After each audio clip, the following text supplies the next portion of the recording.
of all the weird things that happen in this movie, Constance Wu being in the movie is, weirdly enough, the weirdest thing to happen.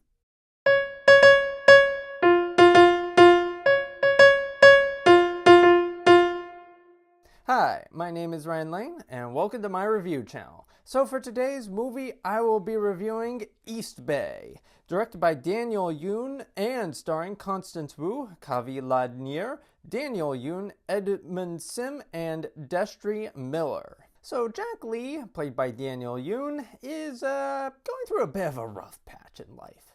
His girlfriend has become pregnant from another man. His new film Hockey Days, spelled with a Z, isn't very good, and not even in the so bad it's good way.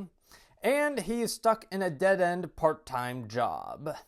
Desperate to avoid being a failure, as for him failure is the worst thing that could possibly happen to him, or rather has happened to him, and now he's trying to avoid failure sticking to him. Jack decides to make a documentary about faith, and he goes about interviewing people with regards to their faith and how they sort of make peace with themselves and go about their lives. Along the way, Daniel will meet wannabe Messiah Vivanti, played by Kavi Ladnier, and old friend Sarah, played by Constance Wu. So the film's writing is insanely meta. This is one of the most unconventional, low-budget movies I have ever seen. Just the way it's shot, edited, and the digital photography, it's cheap, but weirdly enough, that's oddly a part of the charm.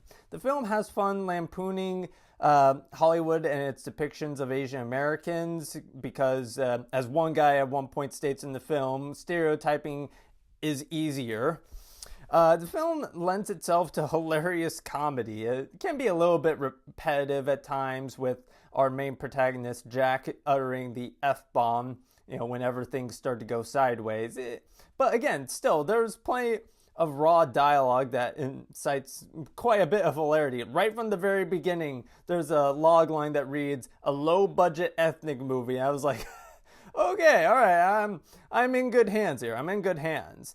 The film, again, like I said, it does have some issues with repetition and pacing, as even with a lean 94-minute runtime, it runs out of narrative gas near the end, especially when he shows the finished product of his new documentary film.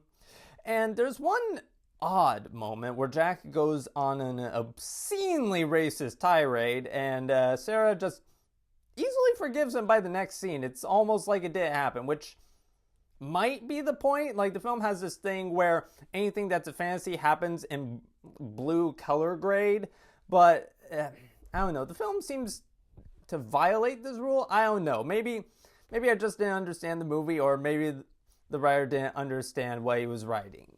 It could be either or. So the performances are interesting, but in a good way, I think. While, again, they aren't good in the classical sense, and in most of the cases, they reek of amateur acting, especially for Jack Lee's friends and roommates. The film, weirdly enough, wouldn't work as well if it had conventionally good acting.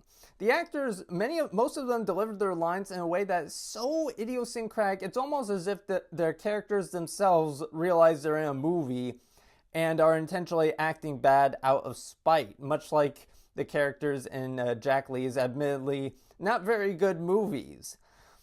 And this all adds up to a hypnotic viewing experience where the definitions of good and bad filmmaking, oddly enough, become irrelevant and even unnecessary. So much like the film's acting, the visuals are simultaneously hypnotic and amateurish.